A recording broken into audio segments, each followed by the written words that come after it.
Hello friends, welcome back to my channel. কেমন আছেন সবাই? আশা করি সবাই ভালো আছেন। আমিও ভালো আছি। তো আজকে যে রেসিপিটা নিয়ে এসেছি এটা হলো পমফ্রেট মাছের রেসিপি। তো আমি যেভাবে বানিয়েছি সেটাই আপনাদের সাথে শেয়ার করছি। আমি কিন্তু এই মাছটা ফার্স্ট টাইমই বানালাম। এটার বড় যেটা হয় রূপচাঁদা মাছ যেরকম হয় সেটা তো আমি বানিয়েছি, বাট এই সাইজের মাছ কিন্তু আমি বানাইনি। তো ফার্স্ট টাইম ট্রাই করলাম, তো আপনাদের সাথে শেয়ার করব। তো প্রথমে মাছটাকে এটা তো আঁশ থাকেই না, এমনিতেই এরকম থাকে। তো তারপর এটাকে কেটে নিলাম, পেটটা কেটে আর লেজটা রেখেছি যে দেখতে ভালো লাগে। আর এখানে নিয়েছি টমেটো, পেঁয়াজ আর ধনেপাতা। এবার মাছটার মধ্যে এভাবে করে তিনটে কিন্তু চেরা দিয়ে দিব। যেহেতু আমার হাতে মোবাইলটা আছে তার জন্য কিন্তু আমি এখন দিতে পারছি না। তারপর মোবাইলটা রেখে ভালো করে চেরাটা দিয়ে নিব। এভাবে করে এদিকে তিনটা ওদিকে তিনটে চেরা দিয়ে নিব। তাহলে কি হবে, মশলার ফ্লেভারটা ভালো করে মাছের ভিতর ঢুকে যাবে। তো এই যে দেখুন চিড়ে নিয়েছি। তো এটার পেটটা ফেলে আর মাথার জায়গাটা একটু ফেলে পরিষ্কার করে কানখাটা তারপর কিন্তু বানিয়ে নিব। তো আপনারা এইভাবে কেটে নেবেন, আর আমি যেভাবে বানাচ্ছি একবার কিন্তু এভাবে বানিয়ে দেখবেন, খুব মজা লাগবে খেতে। তারপর মাছের মধ্যে নুন, হলুদ আর লঙ্কার গুঁড়ো একটু দিয়ে দিচ্ছি, দিয়ে কিন্তু মাছটাকে ভালো করে ফ্রাই করব। তো আপনারা যদি শুধু শুধু ফ্রাই খেতে চান তাহলে কিন্তু এভাবেও খেতে পারেন। কিন্তু আমি কিন্তু তারপর একটু এটার মধ্যে মশলা দিয়েছিলাম, যেটা কি টমেটো, পেঁয়াজ আর ধনেপাতা দিয়ে। তো খুবই ইজি সিম্পল একটা রেসিপি, খুব ঝটপট রেডিও হয়ে যাবে আর বেশি সময়ও লাগবে না। আর যেহেতু এটাতে আঁশ থাকে না, মাছটায় খুব তাড়াতাড়ি রেডি হয়ে যায়। আঁশ রান্নার পর কিন্তু বেশি কাটাকাটিরও ঝামেলা নেই। এইভাবে করে যদি গোটা গোটা করে বানান খুব ভালো লাগবে খেতে। তো আপনারা অবশ্যই এইভাবে একবার বানিয়ে দেখবেন। আর প্লিজ সবাই ফুল ভিডিওটা দেখবেন, তাহলে বুঝতে পারবেন যে আমি কীভাবে বানাচ্ছি। তো মাছটাকে কিন্তু ভালো করে নুন হলুদ মেখে নিলাম, সুন্দর করে মেখে নিতে হবে। চেরা জায়গাগুলোতে ভালো করে লাগিয়ে নিচ্ছি যাতে ভিতর অবধি নুন হলুদটা ঢুকে সুন্দর করে। আর ওদিকে যে টমেটো আর পেঁয়াজটা নিয়েছি ওটা কিন্তু আমি পেস্ট করে নেব। পেস্ট করে একটা কিন্তু চচ্চড়ির মতোই বানাবো এটাকে। তারপর মাছগুলো ওটার মধ্যে দিয়ে দেব। খুবই সহজভাবে বানিয়েছি বন্ধুরা, আপনারাও এভাবে বানাবেন। আর খুবই কম উপকরণ দিয়ে রেডি করেছি। তো এগুলো সবসময় থাকেই সবার ঘরে। তারপর দেখুন এই যে সবগুলো মাছ কিন্তু আমি ভালো করে লাগিয়ে নিচ্ছি একটা একটা করে। নুন হলুদটা সুন্দর করে মেখে নিচ্ছি। তিনটা মাছে মাখা হয়ে গেল, আরেকটা মাছে মাখবো। তো এইভাবে করে মেখে নিয়ে মাছটাকে ফ্রাই করব। তারপর কিন্তু ওদিকে পেঁয়াজ আর টমেটোটাকে পেস্ট করে নেব। এটা কিন্তু পেস্ট করে দিলেই বেশ ভালো লাগবে। মশলাটা কিন্তু একদম মাছের গায়ে ভালো করে ঢুকবে, খেতে কিন্তু খুব ভালো লাগবে তখন। তার জন্য অবশ্যই কিন্তু টমেটো পেঁয়াজটা পেস্ট করে দিবেন। তো দেখুন ভালো করে সময় নিয়ে কিন্তু মাছের মধ্যে আমি নুন হলুদটা মেখে নিলাম। এবার কি করব, কড়াইয়ের মধ্যে, কড়াই তো বসাবো না, ফ্রাইং প্যান নিয়ে নিয়েছি। ফ্রাইং প্যানে এটা বেশি ভালো হবে। তো ফ্রাইং প্যান নিয়ে নিয়েছি, ফ্রাইং প্যানের মধ্যে কিন্তু আমি তেল দিয়ে মাছটাকে ভেজে নেব। তো তেমন একটা বেশি তেল দেব না, যাতে একটু রোস্ট টাইপ হয় ওরকমই তেলটা দেবো। এই যে দেখুন ফ্রাইং প্যানটা নিয়ে নিলাম, আর এই যে দেখুন কতটুকু তেল দিয়েছি। তো এটার মধ্যে কিন্তু আমি রোস্টের মতো করে নিচ্ছি মাছটাকে। তো এবার মাছে যেহেতু নুন হলুদ মাখা হয়ে গেছে, এবার আমি মাছগুলো দিয়ে দিব। তো দুটো দুটো করে আমি ফ্রাই করে নিব, না হলে কি হবে উল্টাতে কষ্ট হবে আর ভেঙেও যাবে মাছটা। তো আমি একদম ভালো করে করতে চাই, তার জন্য আমি দুটো করে দিয়েছি। আপনারা চাইলে বেশি করেও দিতে পারেন যাদের ভালো এক্সপিরিয়েন্স আছে। তো এই যে দেখুন উল্টে দিলাম।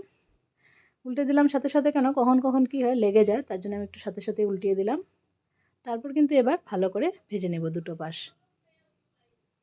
এই যে দেখুন কিছু সময় ভাজলাম, মাথার জায়গাটা কিন্তু একটু ভেঙে গেছিলো উল্টোতে গিয়ে। তো এই যে দেখুন মাছগুলো ভাজা হয়ে গেছে। এই দুটো মাছ ভাজা হয়ে যাওয়ার পর আরও দুটো মাছ আমি এটার মধ্যে দিয়ে দিচ্ছি।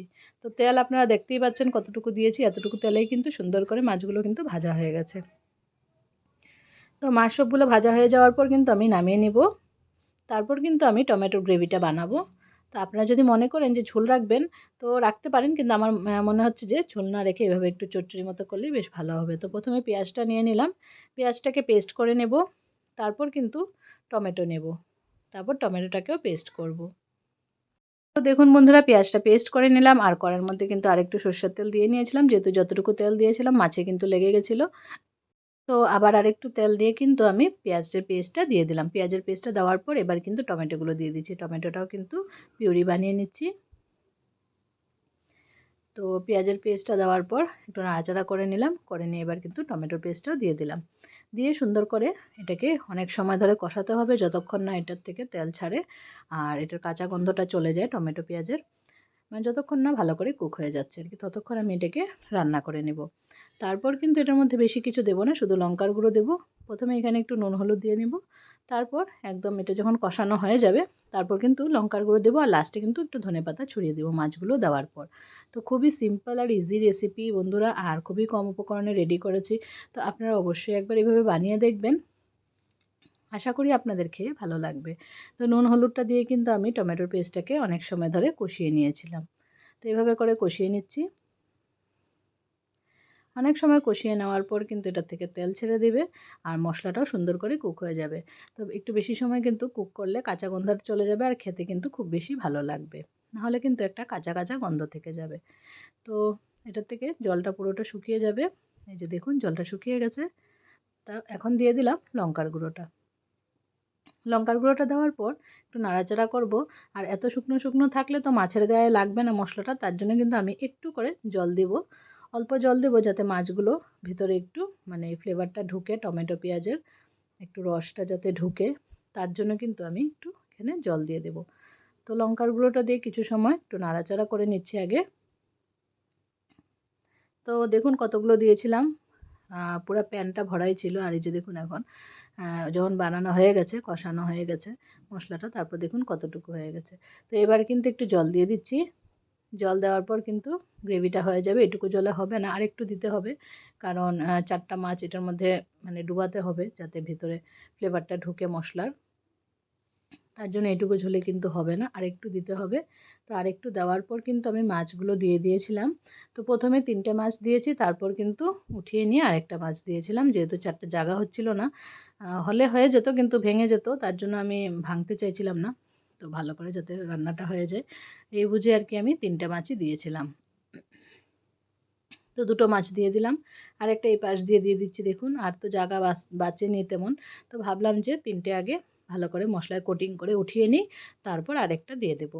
তো এইভাবে করে বানিয়েছিলাম বন্ধুরা। আর উপর দিয়ে দেখুন ধনেপাতাটা দিয়ে দিলাম। বাস ধনেপাতা দেওয়ার পর কিন্তু এই রেসিপিটা রেডি হয়ে গেল বন্ধুরা। তো আজকের ভিডিওটা আপনাদের কেমন লাগলো, ভালো লেগে থাকলে কমেন্ট শেয়ার করে দিবেন। আর যারা চ্যানেলে নতুন বন্ধু আছেন প্লিজ চ্যানেলটাকে সাবস্ক্রাইব করে বেল আইকনটা প্রেস করে রাখবেন। আজকের জন্য টাটা বাই বাই, আর সবাইকে অনেক অনেক ধন্যবাদ আমার ভিডিওটা দেখার জন্য। টাটা।